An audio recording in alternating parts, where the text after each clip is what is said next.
Let's get started. For those who arrived now, the organization has asked me to wait a little bit to start. That's why I'm starting a little bit later. Anyway, our first presenter is not here yet, so we'll jump to the second presenter. But just for you to know exactly where you are at Dogwood and the session on economics and finance. Sometimes I get confused, go to the wrong room, and then when I find out that I'm in the wrong room, I have to leave. So I always start saying where we are so we can start. Okay, so the first presenter will be Jonathan Wilcox. Please, Jonathan. Just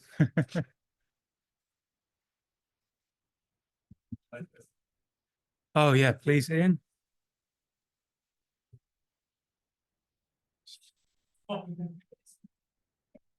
Yeah, we're coming close. Yeah, do you want to? Don't encourage me to do my stand-up routine. Yeah. No, that's what I'm trying to get away from. How are we doing here? Great.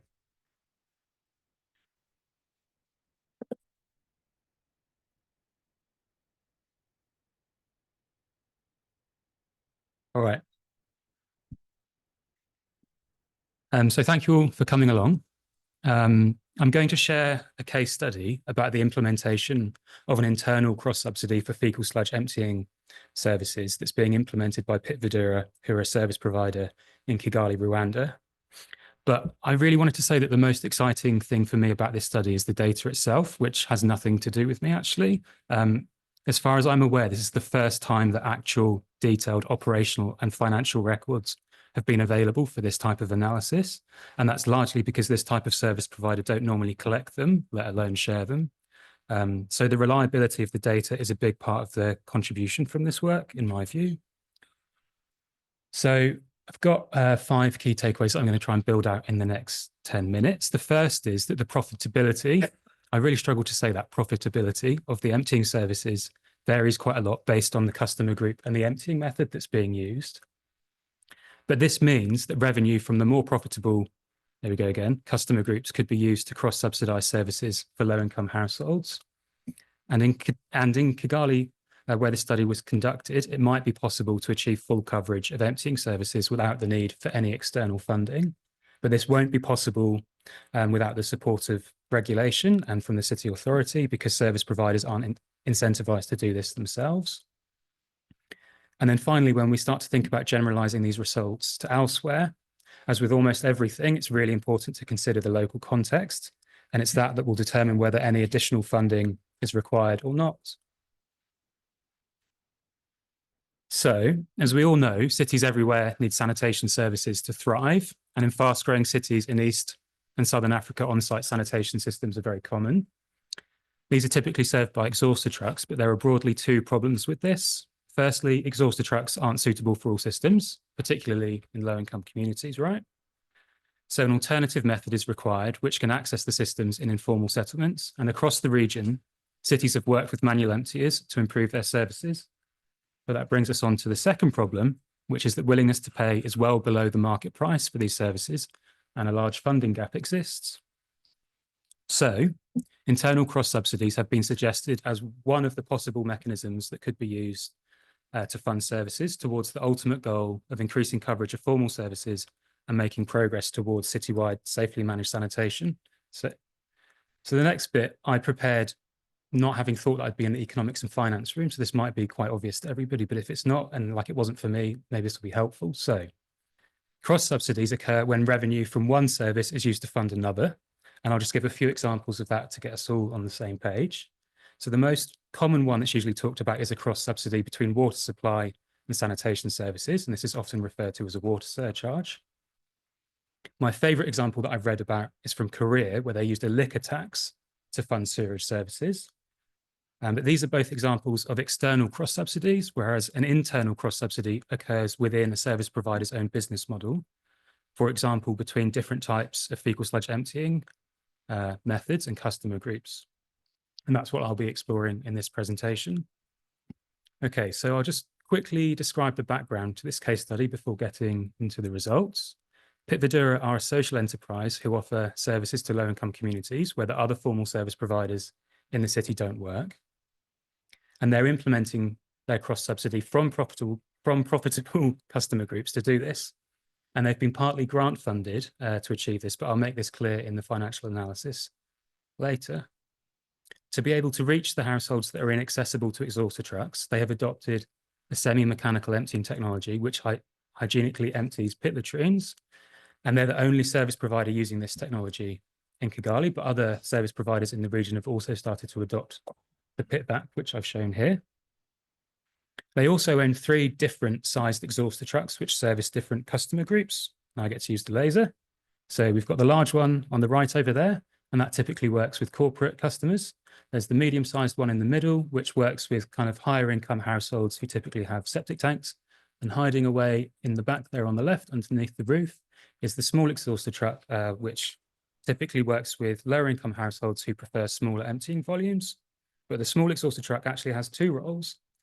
The second is when it's paired with the semi-mechanical emptying method, where sludge is pumped into barrels and then carried to a nearby roadside where it can be transferred to an exhauster truck. And so in total, Pit Vidura have 4 different emptying services. They also do this neat thing where they transfer the sludge to the largest exhauster truck for transport to the disposal site. And this helps to optimize and minimize haulage costs. And this is something that typically service providers who provide semi-mechanical emptying services can't do because they don't own exhauster trucks. So it helps them to minimize their costs overall across the entire business. They also routinely collect operational and financial data, which they use to improve their service, but also to be able to share learnings, which is what I'm doing right now. And they operate a call center, which they use to coordinate customer requests and different emptying services. And this is something that typically service providers also don't do. Okay, so moving on to the results from this case study.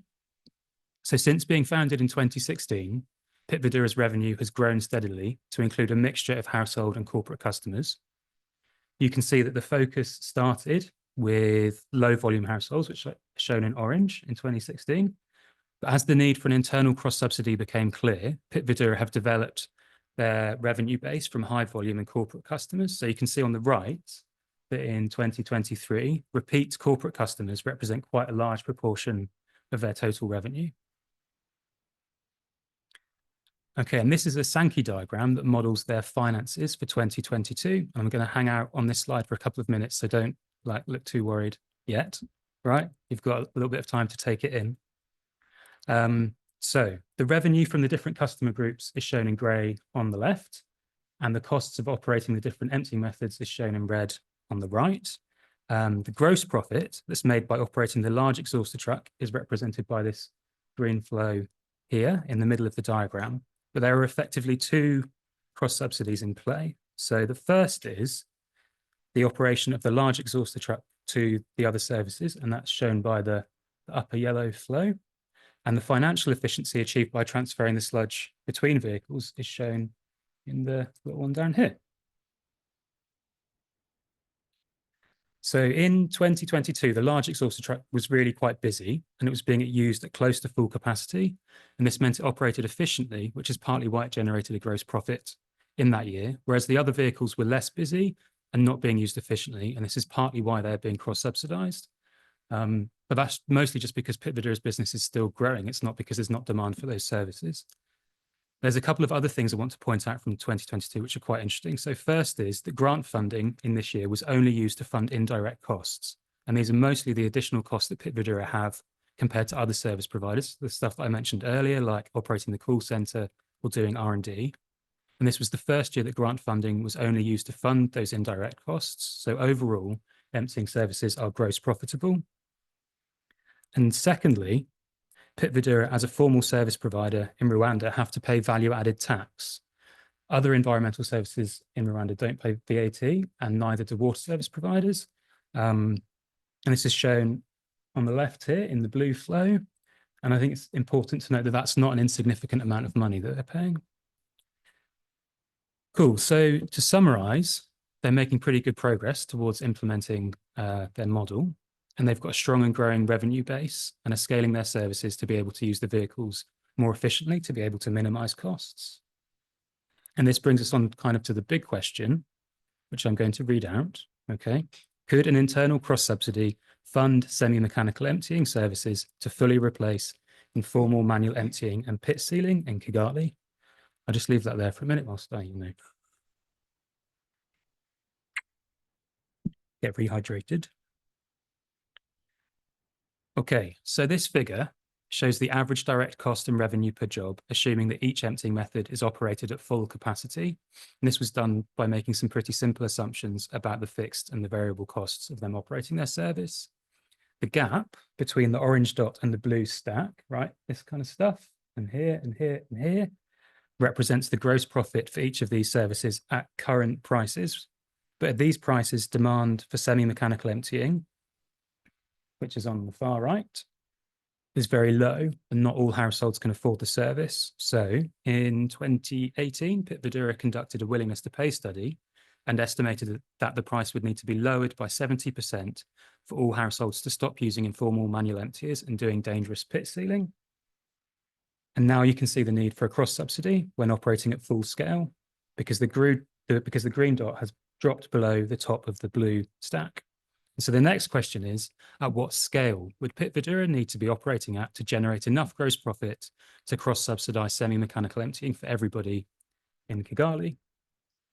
This is very similar to the diagram that I showed before, but it's a hypothetical scenario where Vidura have purchased more vehicles and increased their operating scale 10 times. And at this scale, they would produce enough gross profit from mechanical emptying to fully cross-subsidize semi-mechanical emptying, but also to fully fund indirect costs without the need for grant funding. There are a few challenges to achieving this. So first of all, as a social enterprise, Vidura voluntarily provide their pro-poor service, and there's no incentive for the other service providers to do this too. Secondly, they're in competition for customers with other service providers, so it might not be possible to achieve this scale, particularly because other service providers will focus on the most profitable jobs. And then thirdly, this doesn't solve the problem of the systems that can't be emptied using semi-mechanical methods because their household containment isn't well constructed, or it's unable to be emptied by the portable pump. There's also a couple of things to think about when generalizing these results to elsewhere. On the one hand, Kigali has no centralized sewer system, so it has a high proportion of corporate and high-income households that require emptying services. And this increases the potential funding available for the cross-subsidy. And you can see the large exhaustor truck there, servicing a corporate building in the business district in the city centre of Kigali. But on the other hand, Kigali is very hilly, and it's a long way to the disposal site. And both those factors increase their costs, which in turn reduces the potential for an internal cross-subsidy. Okay, so to conclude and to quickly recap, services have different levels of profitability. An internal cross-subsidy could be implemented between the customer groups, and it might work quite well in Kigali, but it would certainly require regulation and support from the city to coordinate all of the services that would be required. And it's also important to think about the context when generalizing the results to elsewhere. I also think it's really important to stress that Vidura are only implementing this model because they're a social enterprise, and otherwise the market wouldn't provide those services on its own. And also to clarify that I haven't really tried to be making an argument for implementing internal cross-subsidies. More than anything, it's just been an opportunity to explore this question using reliable empirical data for the first time. Alternative options might be preferable. And in fact, the regulator in Rwanda is considering introducing a water surcharge to fund sanitation services. But overall, I think in conclusion, they're probably a viable option to funding emptying services. There's just a few things to take into account, and it will, as usual, depend on a case-by-case basis. I really quickly want to thank my collaborators from Vidura, Nicholas, Bruce, and Rachel, firstly for sharing the data with me to do the analysis, but also supporting me through it, and we published it together earlier this year. And also to all of my colleagues in the Water Wiser community for the last 5 years. And that's it. Looking forward to your questions.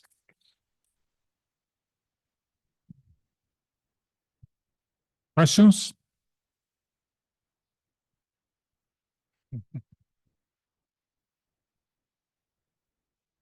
How do you estimate the subsidy that's effectively a saving from not using is it basically the fact they didn't drive the little truck all the way to the plants, you're saving on fuel and staff time. Is that how it's done? Yeah, that's how it's done. The large exhausted truck has a much better fuel economy per ton of sludge transferred than the smaller ones, and that's how I've modelled it.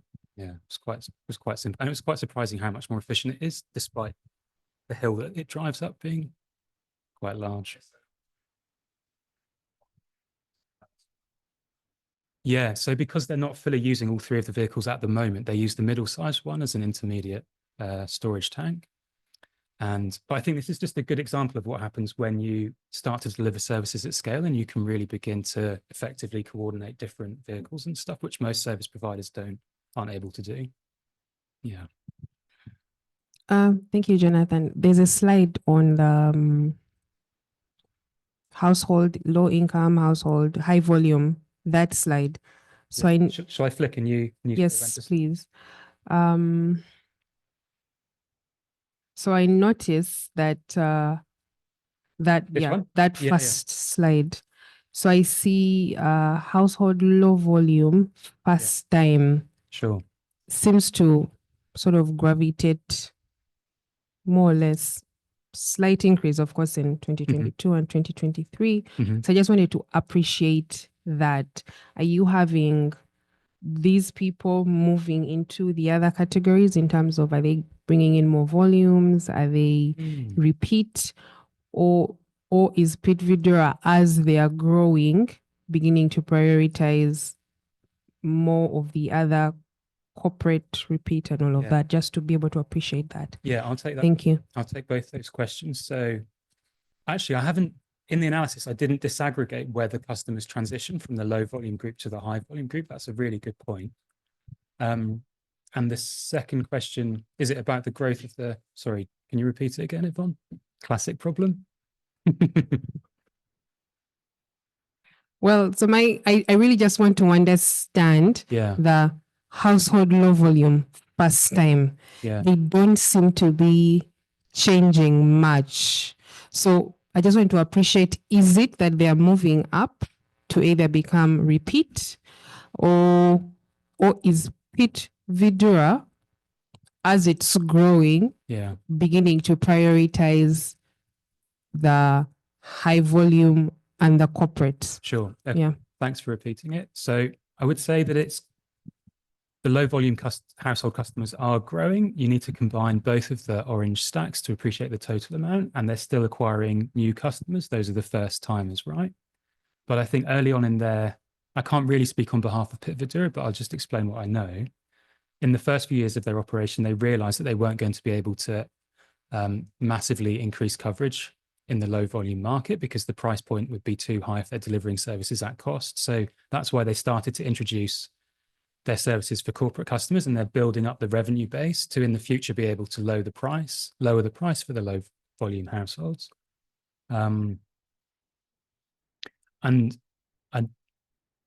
They haven't increased the prices very much for the low volume customers. They've kept them at the same level, but because of inflation, they're effectively dropping in real terms, whereas they have been raising them for the high volume and the corporate customers.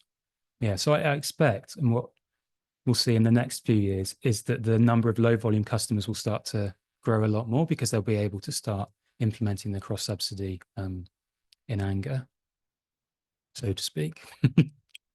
More questions?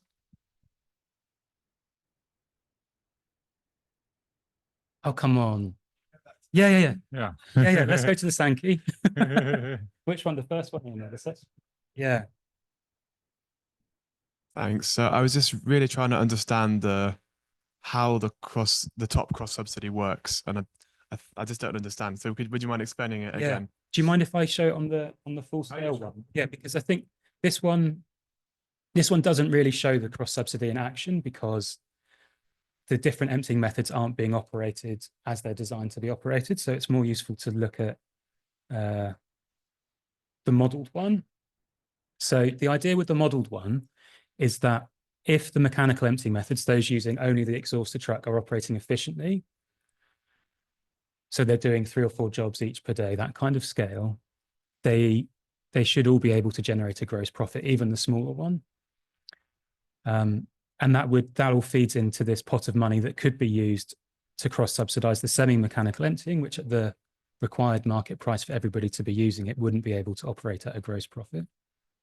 Does that makes more sense? Yeah. Yeah.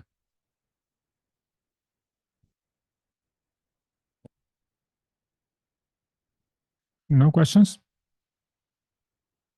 If not, a round of applause for, oh, sorry. I just feel I'm going to take a bit of a liberty here. I'd just like to say that Jonathan passed his PhD viva in the summer on the basis of this work. So he didn't introduce himself as Dr. Jonathan Wilcox, but he probably should have done. Thank you, Jonathan. Well, thanks, folks. A round for him, please.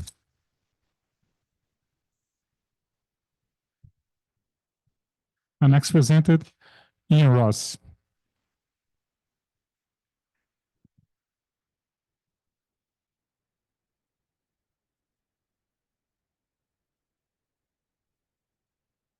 So we're going to stay in sanitation, but we're going to go rural.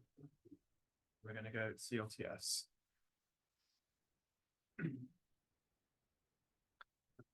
Okay, so I'm going to set my timer. Okay, hi everybody. My name is Ian Ross. I'm from the London School of Hygiene and Tropical Medicine. And this presentation, I've changed the title, but it's the same content. It's about incremental improvements in rural sanitation and what is the economic value of those improvements. And we've been working alongside a trial, a control before and after trial in Malawi. And this results I've got for you today are a benefit cost analysis. Collaborators include Mubas, so I can see Kondwani is there at the back, who's instrumental in this work, and the other people listed on here. So benefit cost analysis, what we're trying to do there is really say what's the total economic value of what we spent on achieving some kind of program or intervention, and comparing that against the economic value of what we get back, what the value of what's benefits happen as a result of that. So this, I'll use the laser. So the costs, of a typical rural sanitation program would be in capital. So that's delivering the intervention, that's households building toilets, operation and maintenance. So replacing parts of the toilets when they fall, like I guess cleaning time goes in there as well. And then capital maintenance. But here we're talking about very low quality toilets. So they're basically being fully replaced when they're sort of near the end of their useful life. On the benefits side, we've often, or sometimes, or maybe not very often, got some health benefits, so avoided morbidity or mortality. Sometimes CLTS has been shown. So CLTS is community-led total sanitation. I feel like maybe in this room we know what that is, but please tell me if you want me to explain it. And so, yeah, you might get some health benefits. Time savings is often a big one, especially in the earlier analyses that were done by WHO and others. The time savings were kind of almost all the benefits, and over time that's been tempered slightly, but it's still an important thing. When people stop practicing open defecation and move to using a toilet, they're saving time. We need to put a price, dollar, kwacha, shilling price on that time. And also if people move from a shared toilet or from a public toilet to a closer one, they're also saving time. Quality of life gains, this is one that I've personally been working on a lot in the last couple of years. And it's something that often in these analyses, people say, look, obviously people have better privacy and better safety, but we can't value that. So what I'm about to present, we do put a dollar value on that for the first time. So in these kind of analyses of CLTS interventions, people have often concluded that it does pass the test, that the benefits are greater than the costs, but it's quite marginal. It's never like it's never an obvious case that, of course, sanitation CLTS is an amazing investment. It's always more like benefit cost ratio of around 1 or 2. So benefit cost ratio, I'll be using that a bit in this talk. It's when you divide the total benefits by the total costs. So if your program costs 2 million and you got 4 million in benefits, then that's a benefit cost ratio of 2. Those quality of life benefits are never valued. I already said that.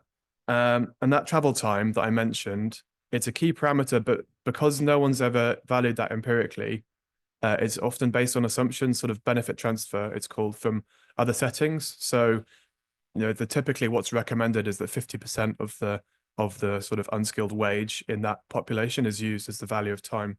which empirically has been shown to be a good assumption, but it's still an assumption. Okay, so in this study, we're trying to estimate the benefits and costs of this CLTS program, working alongside a trial. There's 2 sub-studies that I don't have time to go into.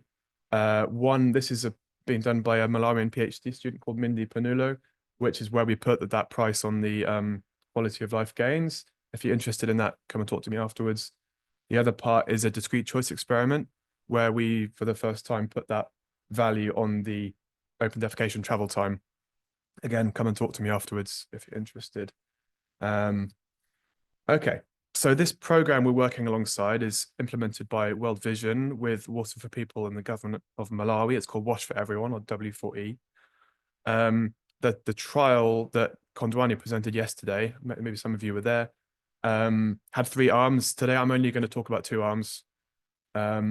And that's the CLTS arm versus the control arm. So there are 2 sub-districts in this broader district called Chiradzulu in southern Malawi. These are the trial results that I'll go through really quickly. I assume everyone's familiar with like JMP ladders. So if we just start at the bottom, open defecation was already really low. So that might invite the question of why are we doing CLTS here? But anyway, yeah, but it did go down a little bit, about 2 percentage points. So that has some kind of value. So that's one key trial result for us. Secondly, I think the big story here is that lots of people moved from shared unimproved to private unimproved, right? So they were using a terrible toilet, but it was their neighbors. They were walking there and coming home. Now they're using a terrible toilet and it's just their own terrible toilet. I'm simplifying terrible toilet there, but I think it does matter because in terms of that's why there's no health benefits. Thirdly, so that's a big increase, 24 percentage points. That's the result from the difference in difference analysis in the trial. That's a lot of people switching to building their own toilet. We also see a big increase in SANQUAL 5, which is an increase in SANQUAL 5, which is the sanitation related quality of life index. Instead of 5 questions about the things that people value, like privacy and safety. If you're interested in that, there's some leaflets with the questions on them up the front here. And lastly, if you look at the green, which is a basic, we're seeing no change in basic sanitation. So this CLTS program basically caused a lot of construction of toilets, which caused people to move from shared to private unimproved. What is the benefit of that? Let's see. I need to just go over some assumptions here. I think we could have a debate about what's the useful life of a unimproved toilet. My colleague Clara has done some work looking at how many of these kind of latrines collapse when in floods and things. And I think typically we'd assume 3 years, but I'm increasingly thinking maybe 2 years might be more appropriate. We'll discuss that within the team more. But for now, we're assuming that each of these toilets lasts for 3 years. And we're assuming that World Vision and friends did this program, and we're modeling this over a 6-year period. So effectively, we're assuming that after 3 years, the thing collapses or fills up or becomes no longer usable. And then we rebuild it again for the same cost. And so all the benefits basically last for 6 years. So we're assuming that the fact that World Vision did the program has caused that rebuilding as well as the original building. But we have a sensitivity where we do that as a shorter period. We haven't modeled any slippage, because slippage meaning going back to OD, open defecation, because almost everyone was using a shared toilet anyway. So I don't think that's appropriate. But we do assume that SANQUAL 5, the quality of life gains, are decreasing slightly every year as the toilet becomes less and less pleasant. That's an assumption. We don't have empirical data on that. And we're using an 8% discount rate. So I'm going to give you a preview of the results and then kind of build them out. So this, oh, wow. This is, on the left is the benefits. So you can see that the biggest part is the time savings from people moving from shared. So there were lots of people using shared toilets.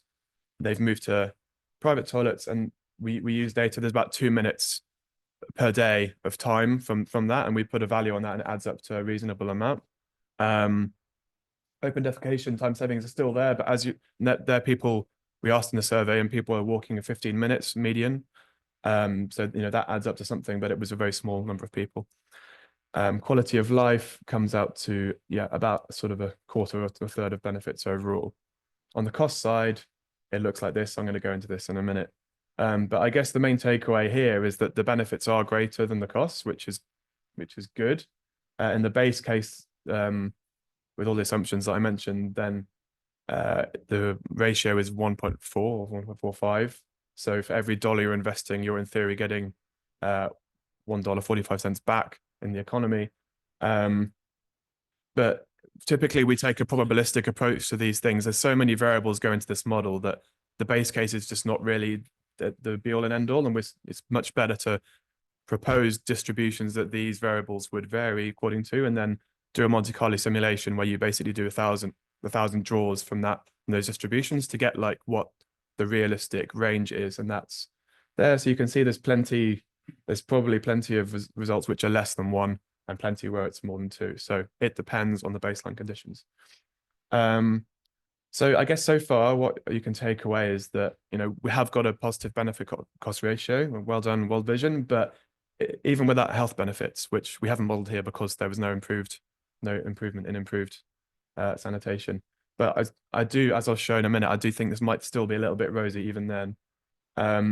Also, you know, if we hadn't had the SANQUAL 5 index and we hadn't been able to value that, the basically benefits would have equaled costs. And you can, if you sort of exclude this bit, you'd see they're about the same. Okay, so just to fill in some of the gaps on methods, the cost of the program comes from World Vision expenditure records. I've had lots of really long conversations with them about the assumptions we made about allocating that to different budget lines, because the program included water and hygiene and school wash and other stuff that we've stripped out. And also interviews with government staff. Myself and Mindy went and talked to a lot of the health surveillance assistants and other workers to estimate how much of their time was used on this. And we did a household survey that informed the assumptions about, informed the data about latrine construction costs and participation in the CLTS events and so on. So that's all accounted for. On a benefits side, I mentioned the discrete choice part and the contingent valuation, which are separate papers. We did have to make for the time savings, we did have to use an assumption from another study in Kenya, because we didn't actually ask, annoyingly, about the time that people used when they were walking to a toilet. So that 2 minutes is from another country, which is a shame, but it's from a nationally representative survey that we also did. And so we think it's likely to be appropriate. Yeah. Okay, so I'm nearly finished. If you look at this histogram is kind of showing you the distribution of those 1,000 samples that I mentioned. And that 1 is where the benefit cost ratio is 1. So you can see there are plenty. There's about 84% of the modeled benefit cost ratios are greater than 1. So that's showing you most of the time it is generating a return.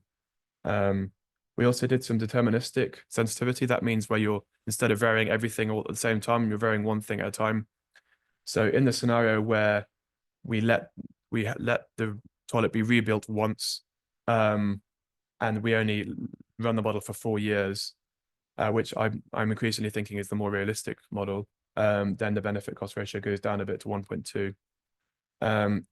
The value of time is very uncertain. We used the discrete choice experiment, as I said, but it's still, you know, it's a very wide confidence interval in that. So if we have a lower value of time, the benefit cost ratio goes down a little bit. And if we change the discount rate, then it goes up.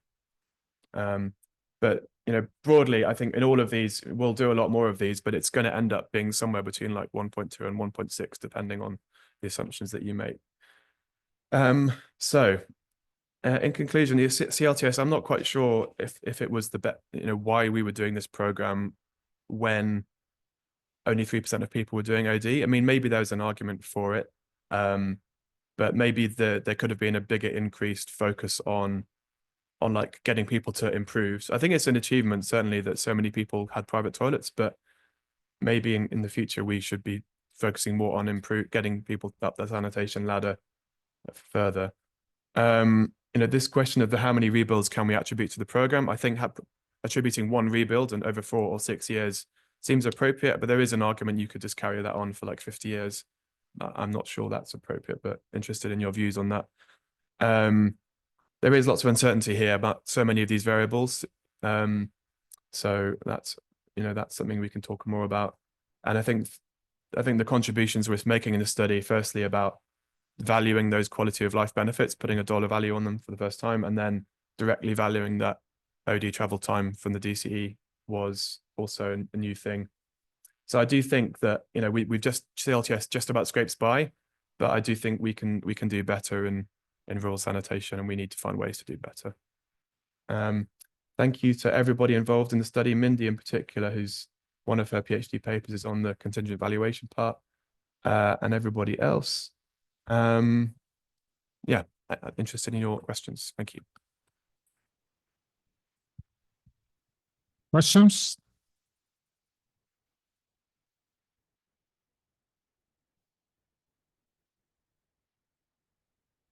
Thank you very much. So maybe you'll just explain to me for my benefit, just I haven't appreciated the calculation for the value of time. I think I just wanted to understand what sort of parameters were those used, and only because I think on your graph as one of your parameters, the quality of life, the quality of life gains wasn't as, high, and people are just looking at sort of the time savings. I just want to appreciate what considerations were made for the value of time there. Yeah, thank you. If I can jump in your question too, I'm moderator, but not asking questions. So yes, in the value of time, do you consider if people are employed or not employed? How does that work? Okay, you've given me a good excuse to talk about the discrete choice experiment. So what we did was, with a subsample of people, did what's called a discrete choice experiment, where you give people 2 or more scenarios and ask them which they prefer. It's called stated preference. So we're eliciting how much they say they value their time. And we did it by, often you ask people how much they're willing to pay and this kind of thing, but we did it through willingness to accept, because it was more plausible as an exercise for people. So in a subsample, we gave people tasks like this, where you're being offered a small amount of money to walk a little bit further, and the scenario is, someone's asked you to deliver a small item to their friend in the next village, or someone has asked you to deliver a message because their phone's broken or something. So it's no effort for you. You're already walking for OD, you just have to walk a little bit further. So here, this person they're walking 20 minutes more, and they're being given 200 kwacha to do that, versus you're walking your usual time and you don't get anything in return. We also have the current weather as something we could look at in subgroups. But yeah, we do each person in the DCE did 8 of these tasks, where all these things vary, like the money goes up, the time goes down. And from that, we get an answer of how much 1 minute is worth. But then we apply a scaling factor to that, because willingness to accept estimates are kind of generally agreed to be higher than willingness to pay estimates, and willingness to pay is kind of what we really want to know. So we apply, the literature suggests that a factor of 1.5 is what we should apply, and that's what we do. So I hope I've sort of partly answered your question, but the way that we attribute that, so that's like a mean value for 1 minute of time, and that's what we use after the scaling. But then there's also people and that's supposed to represent the opportunity cost of what, if they'd used that time for something else, what it would be worth to them, because that's what they said it was worth. But we do attribute half of that value when it's children. So anyone under the age of 15 is given a value that's half of the adult rate, which is again quite standard in the literature. Did I answer both of them? I think, yeah. Yeah, thank you. I was just hoping if you could give a bit more information about the quality of life and sort of what benefits are actually incorporated into that. Is that social, environmental, anything like that? Okay, so again, I didn't show this slide. This is how we measure quality of life in the SANQUAL 5 index. It's 5 questions. I'll just pick one of them, the privacy one. How often do you worry about being seen while using the toilet? And we ask people to respond on a 3-level scale. So never is good. How often do you worry? Never. That's what we want. Always. If you're always worried, that's bad. So there's the 5 questions about disgust, disease, privacy, shame, and safety. And the answers to those get aggregated into an index and weighted. So 0 is worst possible and 1 is best possible. So in the trial, there was an increase of about 0.15 on that index, about 15 percentage points. And so we attribute a dollar value to that based on the other study that I didn't have time to go into. So if you're interested, we can talk about that afterwards. But this is how we're measuring quality of life. There's some leaflets on the front if you're interested in that more.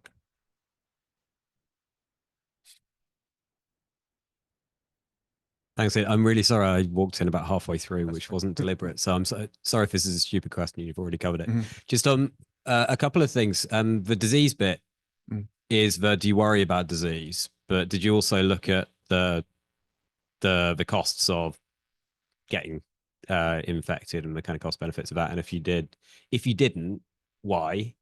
And if you did, do you think you'd have found a significant different kind of ratio there? And then I guess another question would be around, was the BCR lower than you were expecting? And if so, why? Or higher than you were expecting? So kind of was there anything that surprised you from this? And given that this was done in a district where OD was already very low, by the sounds of it, if we were to do this in Nigeria, where we're working in very high OD rates, would you expect things to be very different? And sorry if you covered some of this. I know it's obviously new. Okay, so sorry, I should have stayed on the questions. Okay, so I see the distinct values, and when we're talking about disease, like economically, we're typically thinking about disability adjusted life years or quality adjusted life years, and that's the kind of the utility in economic speak of being ill, and then the value of mortality risk, basically. So I see this, where is it, disease, worrying about disease, I see as a different kind of value to the utility of being sick or being dead. So that's why we have it as a question in here, because there is a value to worrying about touching something and worrying your children might be sick. We didn't model any health benefits in, this is probably the bit that you missed, because the transitions were all from shared unimproved to private unimproved. So there's no health impacts in the trial, so they didn't measure it. But my original plan was, if there was a big move to basic, to use the systematic review literature to assume a decrease in diarrhea. But because there wasn't any change in basic, then we didn't do that. So there's no health benefits in the model. There's no DALYs in the model at all. Other question? No, yeah, I mean, I guess going into it, before we even had the trial baseline, I was expecting there to be higher OD because it was CRTS program. So then when we got the baseline results in and there wasn't very much OD, I guess I was thinking, oh great, what are we going to do? What are we going to find? And I guess I do think the trial results are interesting. And as soon as we saw, I saw there was no health impact, then I thought, okay, this is going to look really bad. So I was pleasantly, well, I don't know, maybe World Vision were pleasantly surprised when actually the benefit cost ratio is greater than 1, because before I ran the model, I was expecting it to be like 0.8 or something, because there weren't any health benefits. But the time savings, because so many people are switching to private, it is, and then the quality of life gains are sizable as well.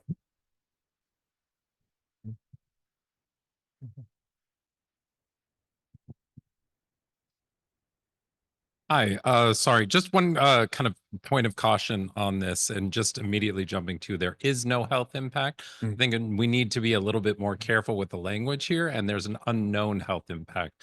We don't know if there is a health impact associated with that transition from private unimproved from shared unimproved. The evidence base for that is relatively thin. So I just be a little cautious about saying there is no health impact when it's just the evidence base that would help us understand if there is one is a bit too limited at this point in time. So. Yeah, so Robert's right. I misspoke. Like it is, I think it's on the slide that it's unknown, but I've been loose in my, yeah, there we go, unknown or 0. Yes, apologies. Yeah, so I don't know what the literature says overall, but I've seen studies that say rebuilding is not close to 100%, especially following, there might be other reasons why they don't rebuild, like disasters, and Malawi has been through it. And the benefits to the household are not monetary too. So I'm just wondering, like, if you were to do a study that, like, one, looked at maybe them reusing the superstructure, because that's the most expensive part. And then two, like, what percentage of households are actually likely to rebuild here? Can we convince them to upgrade when they do, like an improved slab to finally get them to basic? That wasn't part of the intervention originally, I guess. So what would you wish you could do differently there? Thanks. There's a lot in there. Yeah, it's a good point about reusing the superstructure. And I think because the reason we assume 100% rebuild is because OD is already really low. So it's not like, it seems implausible that people are going to revert to OD when they were already using a toilet, like already using a neighbor's toilet. Like you might just, if your toilet collapses, you might go back to using your neighbor's toilet again, rather than going all the way back to OD.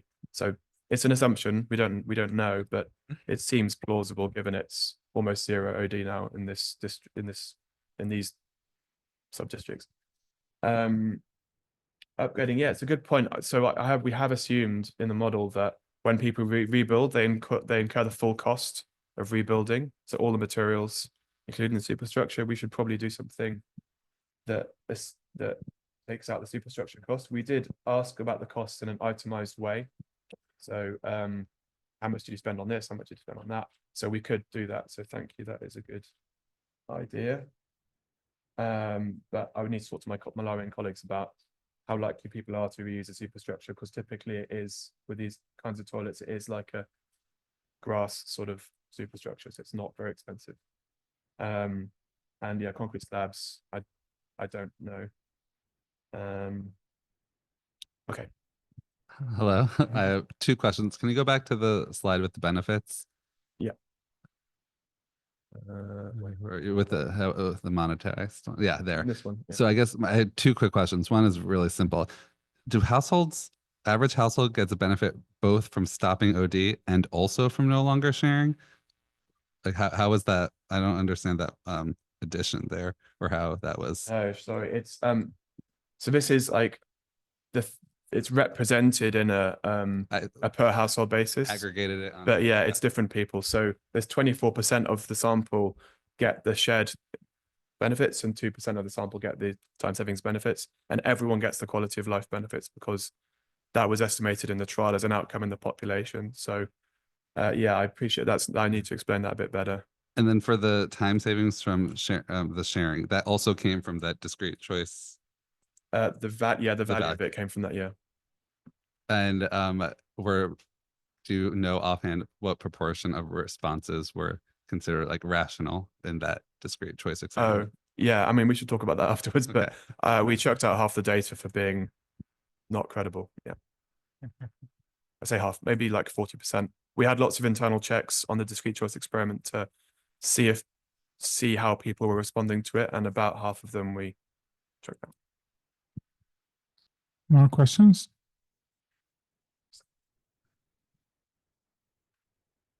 I'm happy. I mean, do you want to like ask more Jonathan questions? I feel bad that I'm like getting way more questions. Okay. There was one other question I asked around, like, if you were to do this study in a context where OD was very high, would you include the health impact stuff, and also would you expect the BCR to be different? Because certainly it's quite interesting for us. Yeah, but obviously if you're going to do it, you'd probably want it with the hope you're going to get quite a big BCR figure. Yeah. I mean, as Robert said, you got that. No, he's still there. The health benefits of this transition are very uncertain. So I guess that we could do a sensitivity analysis where we do include some health benefits in here. That might be a good thing to do. But to answer your question, so if OD was very high, I mean, Mark is here. Mark Radin's basically demonstrated that the baseline conditions matter hugely for whether CLTS has a net benefit and how big those benefits are. So, if you have very high OD, if you have very so that the time savings will be bigger. If you have a high baseline diarrheal incidence, then the health benefits would be bigger because the proportional decrease in diarrhea is going to be a bigger chunk. So if your baseline diarrhea is 3%, then you won't have many health benefits. If it's 10%, you get the idea. So it kind of, so I don't have like a good answer for you. The answer is it kind of depends, and read Mark's paper. But yeah, it's if the setting you're talking about in Nigeria has high diarrhea and high OD, it's plausible that there would be health benefits, and it's plausible that the benefit cost ratio would be a lot higher than like 1.5. Yeah. Cool. Thanks, Ian. Do you think there are any benefits or any costs that are missing from the analysis, and how do you think they would affect the results? Yeah. Do you mind if I do them one at a time, just Yeah. for your No, sake? Okay, so other analyses like this, if I'm thinking of Guy Hutton's one in India for Swachh Bharat Abhiyan, they included things like property values going up, which in this setting, I don't see that as particularly plausible to include. There's also like sometimes people, again, Guy Hutton often includes like environmental benefits. So like water quality, which again, in this setting, I didn't see that as being a plausible benefit. Other excluded ones. And what about in terms of the costs? Do you think that's pretty solid? I think we've got most of the costs that are out there. What I need to do is compare our cost results to Johnny Crocker's CLTS costs from 2016, which is we collected a lot of these costs in a household survey, so in a similar way to they did. But I would want to double check that we're not sort of an order of magnitude different from what they found. I think the one limitation is that the World Vision costs are estimated kind of what's called top down, based on their expenditure reports. So it may not truly reflect what World Vision actually did, and Water for People, I should say. So we had a lot of discussions with them, assumptions to like how we attribute different costs to different activities. But yeah, in the sensitivity analysis will include like different assumptions about those costs. That's amazing. Thank you for giving us an economics class. It's really nice.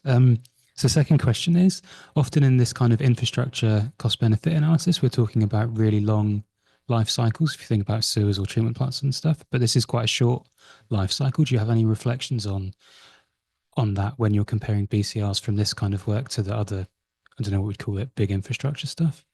Yeah, it's a good point. I mean, in a lot of health, sort of health focused studies, the time horizon is typically what we call lifetime. Like, so you'd model the health benefits forever.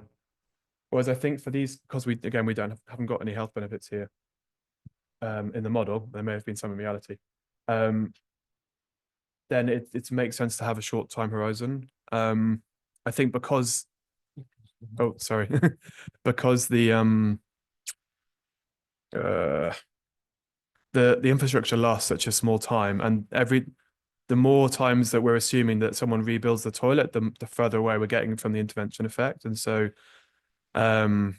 yeah, I mean, we probably will do a sensitivity analysis where we take it up to 10 years and say, look, they're rebuilding it 5 times and it's all down to World Vision.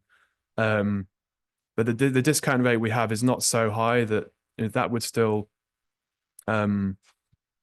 those benefits wouldn't. So the project would look better and better the more times you assume it gets rebuilt, because the capital cost of like doing the program is spread over more and more rebuildings and more quality of life gains and time savings. So one thing I didn't say is another reason we went for 6 and maybe even 4 is there was a secular trend in the control group, which I can put back. So in the control group, it was also the shared unimproved to private unimproved was also increasing.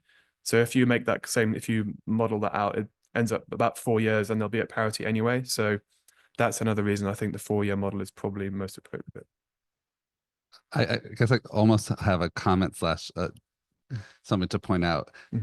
A 1 BCR is still really good. And from an economic perspective, that means you should do it. And I actually think this is stronger if you can make the case that it's above 1 without health benefits, because the health benefits are very contentious and even here, like we don't have the best data on even what those are numerically. So I think it's a really interesting and fascinating result that you can demonstrate it. So I just wanted to add that I think it's better without the health benefits, and also reminding people that above one means it's an economically good idea to support. And a lot of times people throw out higher BCRs in other sectors, which don't necessarily have the same scrutiny, and above one is good. Thanks, Mark. That is a good point. Like, shouldn't be so down on it, maybe. Yeah. Yeah, exactly. Yeah. Yeah. I mean, this program achieves a big increase in people choosing to upgrade their toilets somehow. I mean, that's a good news story, right? So, thank you. No, and maybe it's a little controversial because the program costs are pretty high, right? In relative terms compared to what it actually costs to build a toilet in some sense in that cost matrix. So, and I'm assuming a lot of that program costs is CLTS, right? Like you're going out and triggering demand. And if you compare that with what India did, which is they went out and built the toilets. They didn't expect you to change behaviors. They just gave you a toilet and then they were hoping you'd use it. And I know there are mixed results around that. But what it does do is it gives you probably a better quality toilet, better quality superstructure. It may not, I'm just curious kind of what kind of research would help establish like that top-down supply-driven model of like just putting money into infrastructure but just better infrastructure creation versus programmatic development through CLTS? Like what's the cost? Like just comparing a top-down supply, like at least you have a concrete superstructure, you have a good slab and a reasonable twin pit and a basic pour flush system with a water connection. And you get that at $120 and you put that in and the government does it for you and hire contractors. I recognize that there's mixed evidence around use post.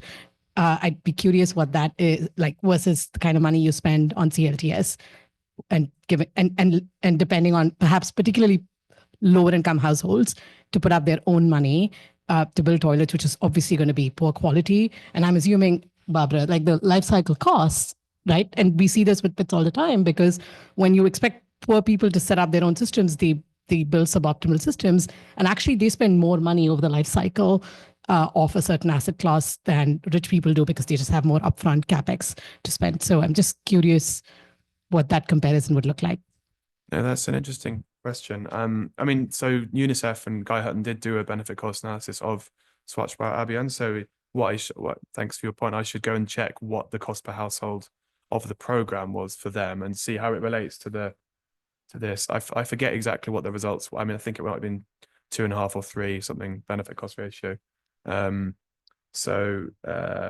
it's a good point. Like the program. Yeah, I mean, if you like you say, the latrine is like a very small proportion of the total. Yeah.